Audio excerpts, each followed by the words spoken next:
하겠습니다. 주는 그리스도시요 살아계신 하나님의 아들이시니이다. 아멘. 오늘 2025년 우리 부활 주일입니다. 하나님께서 저와 여러분에게 특별히 이 부활의 영광에 함께 참여할 수 있도록 인도해 주셨습니다. 우리 먼저 부활의 하나님께, 우리 예수 그리스도께 우리 영광의 감사의 박수 돌려드리겠습니다. 아멘. 예수 그리스도의 부활은 결국 하나님의 완성입니다. 죽음이 끝이 아니라 새로운 시작인 것이기 때문에 우리는 늘 항상 이 십자가와 부활 속에 우리의 신앙이 되어야 합니다. 결국 이 성경을 관통하는 하나님의 가장 핵심은 그리스도고, 그 그리스도의 십자가와 부활은 지금도 우리에게 유효하며 그 십자가의 은혜가 저와 여러분에게 있기를 간절히 소망합니다. 그래서 우리는 날마다 부활의 은혜로 살아가야 합니다. 우리가 그 은혜를 알 때는 감사할 수 있고, 또 그 은혜를 알 때는 기뻐할 수 있고, 또 그 은혜를 전달할 수도 있습니다. 하지만 우리가 그 은혜를 잃어버리는 순간 바로 그 길이 가시밭길이요 또한 돌짝밭이요 길가밭임을 알기 때문에 나도 모르는 사이에 불평하고 불만할 수 있거든요.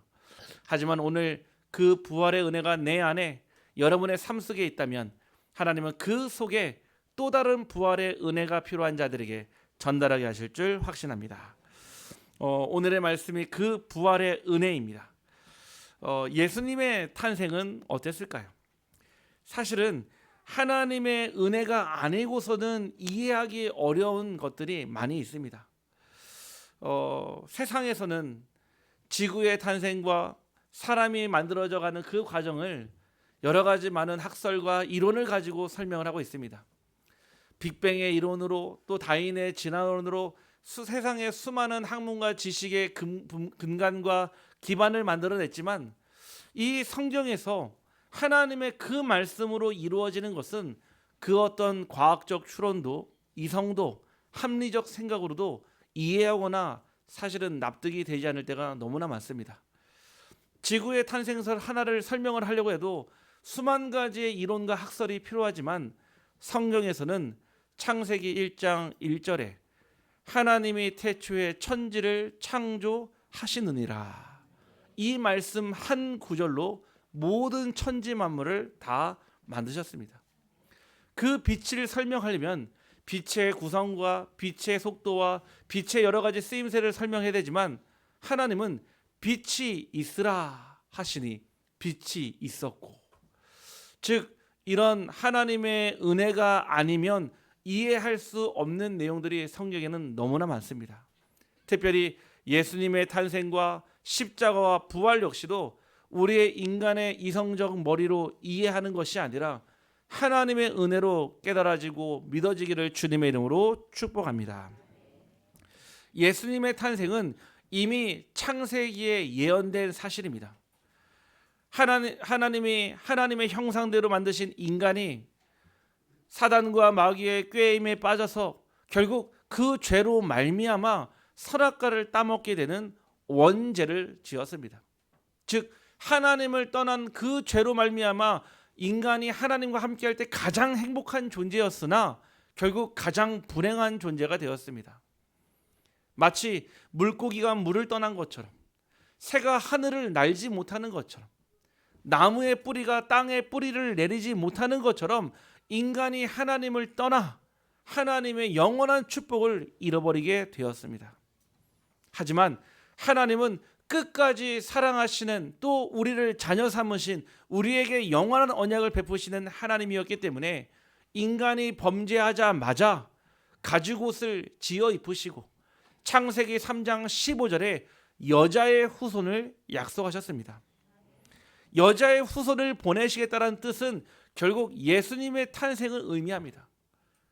바로 창세기 4장에 보내신 것이 아니라 하나님께서는 인간의 모든 삶의 과거와 역사와 모든 것을 알고 계시기 때문에 하나님의 때와 하나님의 시간표를 두고 하나님은 정확하게 예수 그리스도를 이 땅에 보내셨습니다.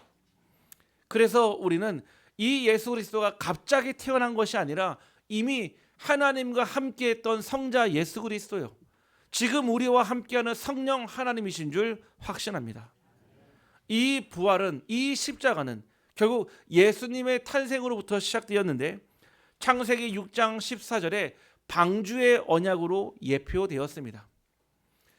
사람의 자녀들이, 하나님의 아들들이 사람의 딸들을 보고 그 아름다움에 반해서 장가들고 시집들기 시작하면서부터 결국 생각하는 것이, 모든 것이 악하고 또 악하고 악할 수밖에 없는 우리였지만 하나님은 우리에게 방주의 언약을 주셨습니다. 방주는 들어가기만 하면 사는 것입니다. 결국 그 방주는 예수 그리스도의 탄생을 의미합니다. 출애굽기 3장 18절에 이 애굽에 노예되어 있던 이스라엘 백성들이 하나님께서 모세를 세워서 출애굽을 시작할 때 그 언약의 고백처럼 희생 제사를 지낼 때 하나님께서 참된 자유함과 참된 은혜를 주신다는 것을 알게 하시고 그 그리스도의 보혈의 피를 예표하셨습니다. 이사야서 7장 14절에 보라, 처녀가 잉태하여 아들을 낳으리니 그의 이름을 임마누엘이라 하라. 이미 예수님이 오시기 전에 처녀가 잉태하여 아들을 낳을 것이요 그의 이름을 임마누엘, 즉 하나님이 나와 함께 하시다라는 그 언약을 주셨습니다. 결국 마태복음 1장 21절에 아들을 낳으리니 이름을 예수라 하라. 이는 그가 자기 백성을 그들의 죄에서 구원할 자이심이라 하니라. 예수는 이름입니다. 자기의 백성을 그들의 죄에서 구원할 자라는 뜻입니다. 그리스도는 그가 하신 일을 뜻합니다. 기름 부음 받은 자로서 인간이 하나님을 떠나 영원한 저주와 재앙 가운데 지옥같이 살다가 지옥에 가는 것이 마땅한 삶의 패턴이었으나 하나님께서는 여자의 후손을 보내시고 희생 제사와 임마누엘의 축복으로 예수 그리스도를 2000년 전에 보내셨습니다. 결국 그가 십자가를 지신 것은 그의 죄가 아니라 지금의 우리의 죄요, 미래의 죄요, 영원한 죄를 뜻하고 있습니다.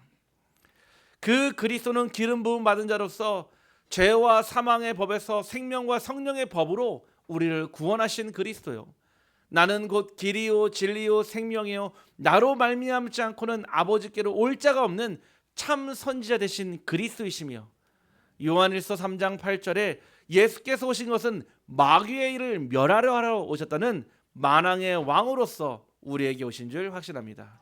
그래서 그 예수 그리스도를 우리는 정확히 알고 믿어야 합니다. 예수님은 아는데 그가 하신 일을 모르면 그는 하나의 위인일 뿐이요 대단한 선구자일 뿐입니다. 분명 예수의 이름은 알지만 그리스도를 모른다면 예수님도 그냥 지나가는 대단했던 사람 중에 한 명으로 남을 것입니다. 이 세상의 그리스도는 한 분이요, 이 세상에 우리를 죄와 저주와 지옥의 권세에서, 사망의 권세에서 구원하신 그는 바로 그리스도 되신 예수님인 줄 확신합니다.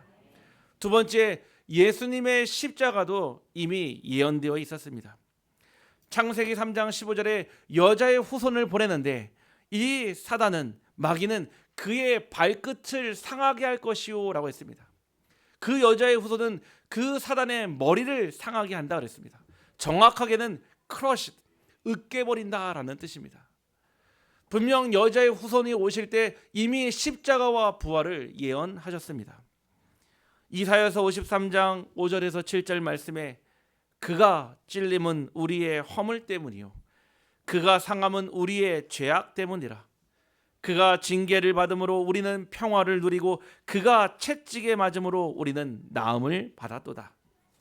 우리는 다 양 같아서 그릇 행하여 각기 제 길로 갔거늘 여호와께서는 우리 모두의 죄악을 그에게 담당시키셨도다. 그가 곤욕을 당하여 괴로울 때도 그의 입을 열지 아니하였으며 마치 도수장으로 끌려가는 어린 양과 털 깎는 자 앞에서 잠잠한 양같이 그의 입을 열지 아니하였도다. 이미 예수님의 탄생과 십자가와 부활 이전에 약속된 하나님의 말씀입니다. 그 십자가가 바로 저와 여러분 안에 각인되어 있는 그리스도의 십자가인 줄 확신합니다. 오늘 저희가 특별한 날을 정해서 부활주일로 지키는 이유는 우리는 매일매일이 부활주일이지만 그 부활의 언약이 나를 살리고 우리의 가정을 살리며 우리의 후대와 우리의 현장과 우리의 미래를 살릴 줄 확신합니다. 예수 그리스도의 부활도 이미 예견되어 있었습니다. 오늘 말씀의 3절 4절처럼 성경대로 죽으시고 성경대로 부활하셨다고 그랬습니다. 누구 때문입니까? 바로 우리 죄를 위하여 죽으셨다고 하셨습니다. 우리 한번 옆 사람을 축복하며 우리 고백합시다. 당신의 죄 때문에 그리스도께서 죽으셨습니다. 네, 나는 죄를 진 적이 없는데요 라고 생각하시겠죠. 네. 다시 한 번 더 우리 옆 사람을 고백하며 축복합시다. 당신의 죄 때문에 그리스도께서 부활하셨습니다. 네, 맞습니다. 저도 예전에는 죄인이라고 생각해 본 적이 없었습니다. 왜냐? 제가 혹여 다른 사람을 빼앗거나 죽이거나 멸망시키지 않았거든요. 그 아담과 하와가 먹은 선악과를 왜 저한테 책임을 묻습니까? 네, 저도 그렇게 생각했습니다.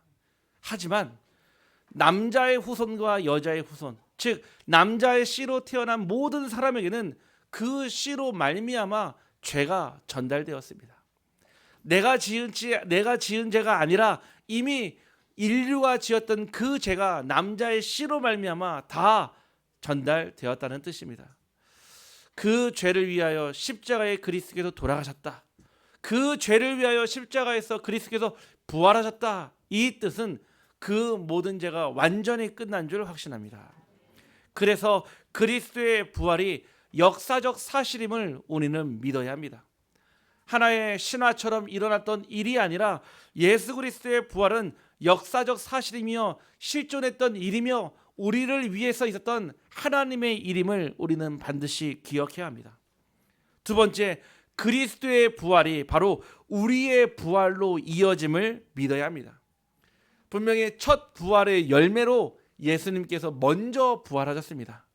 나중에 이 천국 복음이 땅끝까지 증언된 이후에 세상의 끝이 온다면 저와 여러분도 그리스도와 함께 다시 부활할 줄 확신합니다. 그게 성경에 약속된 언약이요, 우리는 그 언약을 믿고 날마다 십자가로, 날마다 그 은혜 속으로 들어가는 것입니다. 마지막 세 번째, 그리스도의 부활의 증인이 되겠다는 것입니다. 우리는 부활로 끝나지 말고 부활의 증인이 되어야 합니다. 지금도 사람들은 죄가 죄인지도 모르고 나는 육신의 죄만 죄인 줄 알고 살았지만은 하나님을 떠난 원죄와 하나님을 떠나서 살았던 우상숭배했던 우상숭배의 죄들과 많은 죄들 가운데서 우리는 그 육신의 작은 죄를 보고 죄라고 하지만 하나님은 그 죄보다도 하나님을 떠났던 그 죄를 물으시는 그 그리스도의 언약을 우리는 기억해야 될 것입니다. 그래서 죽음보다 강한 생명을 우리에게 주셨습니다. 십자가를 통해 부활을 주셨던 것처럼 죽음보다 그 강한 생명은 저와 여러분에게 살아있으며 그 생명력으로 우리는 살아가고 있습니다. 창세기 2장 17절에 선악을 알게 하는 나무의 열매, 즉 선악과를 먹지 말라고 했습니다. 너희가 먹는 날에는 반드시 죽으리라 하시니라 했습니다. 이것은 법적인 내용입니다. 하나님은 하나님의 말씀의 법을 세우시고 그 말씀의 법 앞에 우리를 세우셨습니다. 하지만 그때의 언약은 행위 언약입니다. 즉 인간이 행위로서 그 약속을 지키느냐 못 지키느냐에 따라서 그 언약이 성취되냐 그 언약이 성취되지 않느냐의 차이입니다. 하지만 그 인간은 결국 사단의 꾀임에 넘어가 마귀의 속임에 넘어가 결국 그 선악과를 따먹게 되었고 그 죄로 말미암아 인간은 죽음이라는 것이 운명으로 다가오게 됐습니다. 우리는 일평생 죽기를 무서워하며 벌벌벌 떠는 자가 되었습니다. 아이가 태어나 두려움으로 태어나 결국 사람이 죽을 때 두려움 가운데 죽는 이유는 결국 이때 창세기 2장 17절에 하나님의 언약을 어김으로 반드시 죽임을 당한다라는 하나님의 말씀이 성취되었기 때문에 그렇습니다. 그렇지만 에베소서 2장 1절 말씀에 그는 허물과 죄로 죽었던 과거형입니다. 과거 완료형입니다. 이미 죽어있던 시체와 썩어있던 저와 여러분의 그리스도의 언약으로 말미암아 너희를 살리셨도다. 로마서 8장 이전에 생명과 성령의 법이 죄와 사망의 법에서 우리를 완전히 건지셨습니다. 이 은혜는 우리가 갚을 수 있는 은혜가 아닙니다.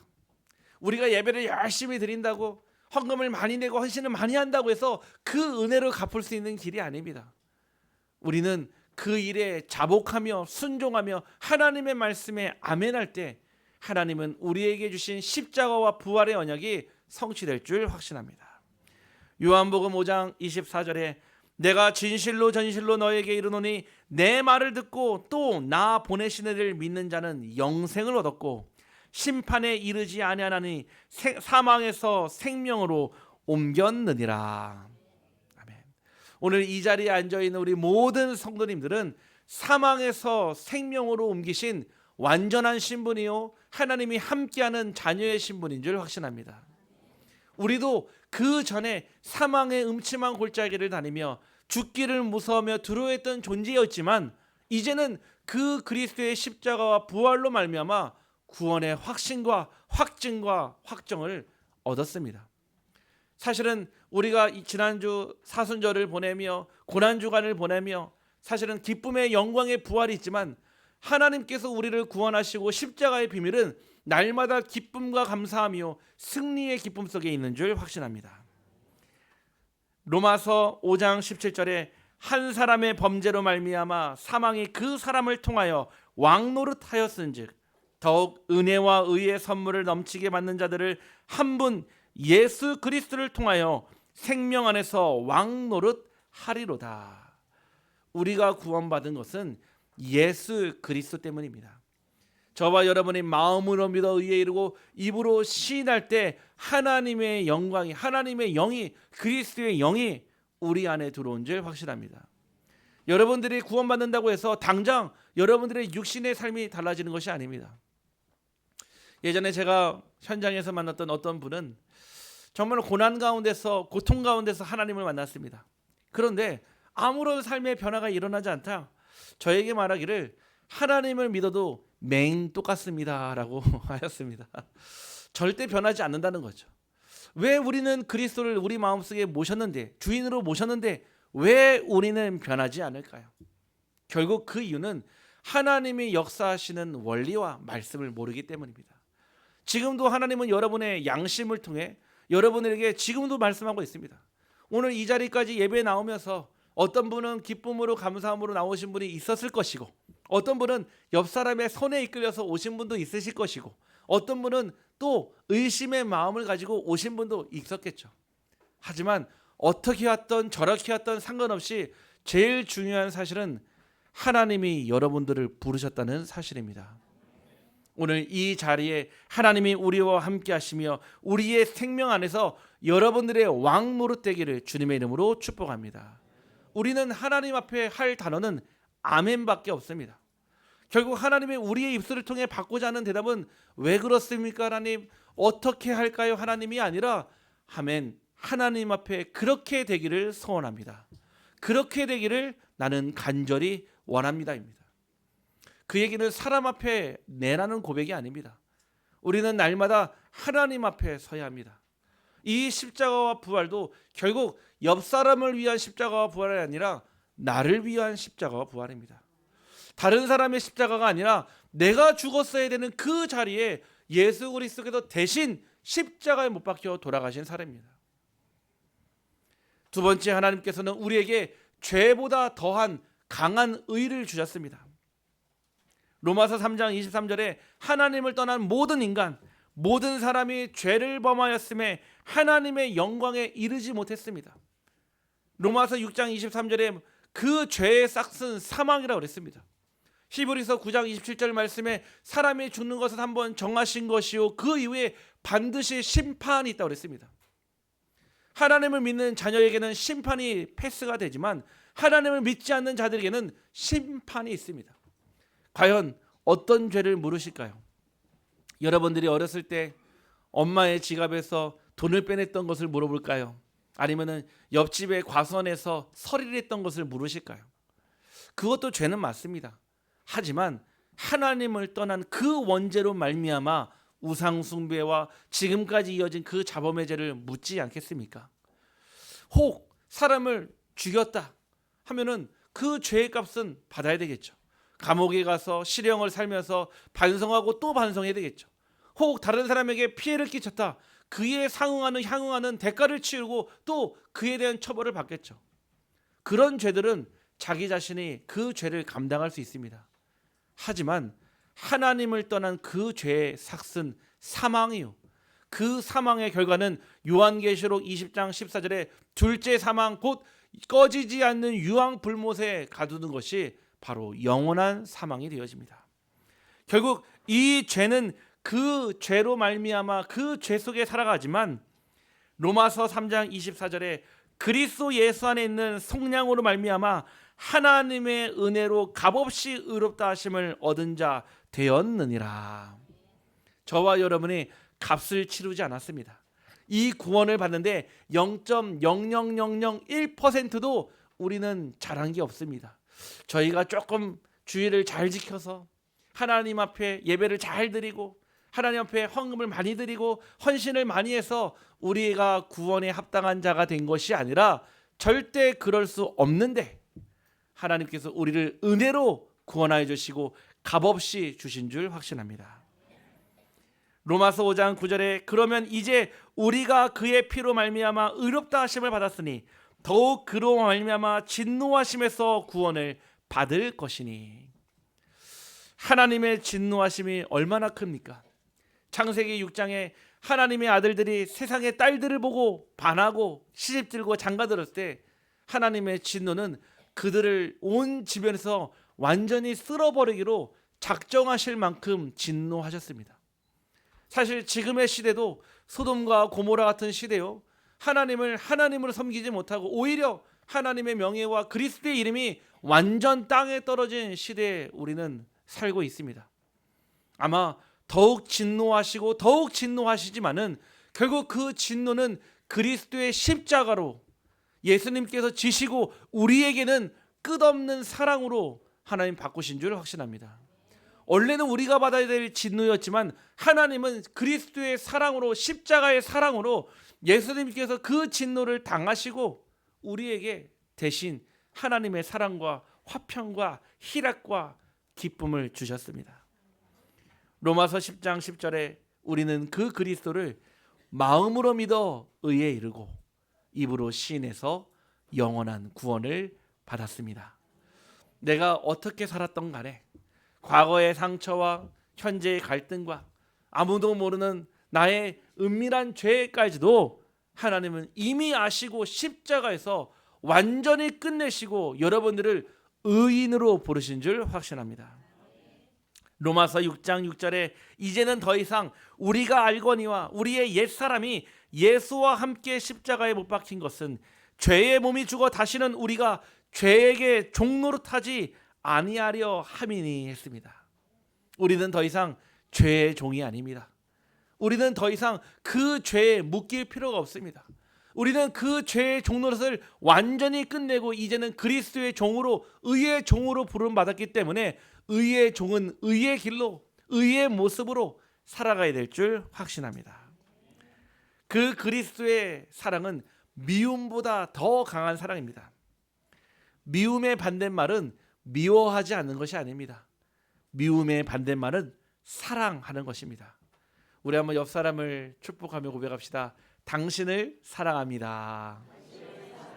네, 그 사랑은 연인 간의 사랑이 아닙니다. 그 사랑은 형제 우애 간에 있는 그런 사랑이 아닙니다.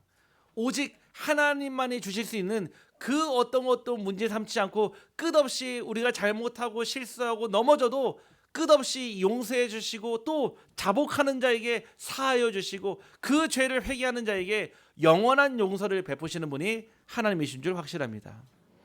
우리는 너무 하나님을 믿을 때 사실은 쉽게 생각하는 경우가 있습니다. 당연히 하나님의 말씀은 쉽습니다. 하지만 그 하나님이 우리를 바라보는 관점에서 볼 때 우리는 날마다 그리스도의 은혜가 필요하며 부활의 은혜가 필요한 줄 확신합니다. 오늘 하나님 주시는 그 말씀 가운데 결국 우리를 어떻게 확증하셨냐? 로마서 5장 8절에 우리가 아직 죄인 되었을 때 그리스도께서 우리를 위하여 죽으심으로 하나님께서 우리에 대한 자기의 사랑을 확증하셨느니라. 우리는 하나님의 사랑을 확증받은 자입니다. 그리스도가 십자가에 못 박혀 죽으심으로 하나님이 우리에 대한 사랑을 완전히 도장 찍었다는 뜻입니다. 내가 너를 포기하지 않겠다. 내가 너와 함께하겠다. 내가 너를 끝까지 인도하겠다. 그것이 바로 십자가이며 부활의 증표입니다. 우리가 그 은혜 속에 있다면 어찌 우리가 하나님께 원망의 말을 또는 불평의 말을 할 수 있겠습니까? 저는 어려운 순간에, 위기의 순간에, 특별히 화나는 순간에 많은 생각에 사로잡힐 때 저는 이 말씀을 기억합니다. 내가 어디에서 구원받았는데, 내가 어떤 상황에서 구원을 받았는데. 이번 주 우리 성도님들 기도해 주시는 가운데 방글라데시 선교를 잘 다녀왔습니다. 진짜 그 4박 5일의 여정 가운데 하나님께서 일일이 간섭하시고 우리 사랑하는 또 우리 두 분 집사님과 함께 언약의 여정으로 잘 다녀왔습니다. 그 가운데 참 하나님이 얼마나 완벽하시냐 하면은 첫날 딱 중국에서 경유를 해서 가야 되는데 중국에 도착을 하는 순간 비행기가 사라졌음을 확인하게 되었습니다. 사실은 우리 성도님이 너무 걱정하실까봐 말씀은 못 드렸지만은 월요일날 그 방글라데시아 다카로 들어가야 되는데 저희가 도착했을 때는 이미 비행기가 사라지고 난 뒤라 갈 수가 없었습니다. 알고 보니까 저희 비행기가 분명히 길이 안 막혔는데 1시간을 늦게 도착했다고 했습니다. 제가 길 막힌 걸 본 적이 없었거든요. 위에서 1시간 늦게 도착을 해서 결국 그 다음날 들어가야 될 일정이 생겼습니다. 사실은 당황이 되고 어찌할 바를 몰라야 되지만 하나님이 그 부활의 증거와 나를 구원하신 은혜가 있었기 때문에 전혀 상관없이 그 중국에서의 하루의 밤을 보내게 되었습니다. 그 쿤밍이라고 하는 도시에서 하나님 주시는 현장을 보고 또 우리 집사님들과 함께 정말 현장 가운데서 정말 주시는 즐거움과 또 하나님 주시는 기쁨을 만끽하고 하나님께서 또 방글라데시 현장으로 보내셨습니다. 만약에 예전에 저였다면 문제가 왔으면 당황하고 또 화나고 또 그 문제를 해결하기 위해서 노력을 했겠지만은 하나님께 믿고 맡기고 나아가니 그 어떤 문제도 심지어는 비행기가 사라져도 문제가 되지 않았습니다. 하나님께서 그 다음 날부터 10개의 강의를 잘 마치게 하시고 또 그 가운데 우리 방글라데시아 목회자들과 신학교 학생들에게 중요한 언약을 전달하고 잘 마치고 왔습니다. 그 가운데 우리 성도님들의 기도의 배경이 있었기 때문에 비행기가 사라져도 그리스도는 그리스도된 줄 확신합니다. 오늘 저와 여러분이 그 부활의 은혜가 있으면 그 어떤 것도 문제되지 않습니다. 우리 한번 옆 사람을 축복합시다. 그거 문제 아닙니다. 문제 아닌데 자꾸 우리 문제라고 하잖아요. 한 번 더 고백합시다. 그거 다 지나갑니다. 네. 진짜 문제를 알아야 돼요. 우리가 부활의 은혜 속에 있지 못하는 게 진짜 문제고 그 부활의 증거를 전달하지 못하는 게 진짜 문제 아니겠습니까? 사단은 지금도 우리의 의식주 문제, 여러분들이 지금 가지고 있는 갈등의 그 작은 씨앗, 가지고 있는 미래에 대한 불안함, 그 두려움, 그거를 가지고 절대 놓지 않습니다. 그걸로 인해서 여러분에게 주신 부활의 은혜를 다 까먹도록, 여러분에게 주시는 그 하나님의 은혜를 다 까먹도록 여러분의 고집, 여러분들의 아집, 내 소견에 오른 대로 우리는 그 모든 것을 마치 바람이 어디에서부터 불어 어디까지 가는지 모르는 것처럼 흘려보내기를 주님께 축복합니다. 뿐만 아니라 우리를 로마서 5장 10절에 화목하게 되었다 했습니다. 그리스도의 부활은 결국 하나님과 우리를 화목하게 하는 화목의 제물이었습니다. 오늘 그 화목 속에 하나님 주시는 말씀으로 정말로 살아계심으로 말미암아 구원을 받게 되었습니다. 우리는 이제 더 이상 불화 속에 있는 것이 아니라 하나님과의 화목 속에 있는 자가 되었습니다. 요한복음 3장 10절에 하나님이 세상을 이처럼 사랑하사 독생자를 주셨으니 이는 그를 믿는 자마다 멸망치 않고 영생을 얻게 하려 하심이니라. 우리는 그 사랑을 받았습니다. 또한 17절에 하나님이 세상에 보내신 것은 세상을 심판하려 하심이 아니요 그로 말미암아 세상이 구원을 받게 하려 하심이니라. 하나님은 심판하시려고 그리스도를 보내신 게 아닙니다. 심판주로 재림주로 오실 것이지만 우리에게 보내실 때는 구원자로 우리를 구속하시는 하나님의 영원한 구원의 방편으로 그리스도를 보내셨습니다. 요한복음 15장 16절에 너희가 나를 택한 것이 아니요 내가 너희를 택하여 세웠나니 이는 너희로 열매를 맺게 하고 너희 열매가 항상 있게 하여 내 이름으로 아버지께 무엇을 구하든지 다 받게 하려 함이니라. 우리가 택한 게 아닙니다. 여러분 발로, 여러분 차로, 여러분의 생각으로 이 자리에 온 것 같지만 아닙니다.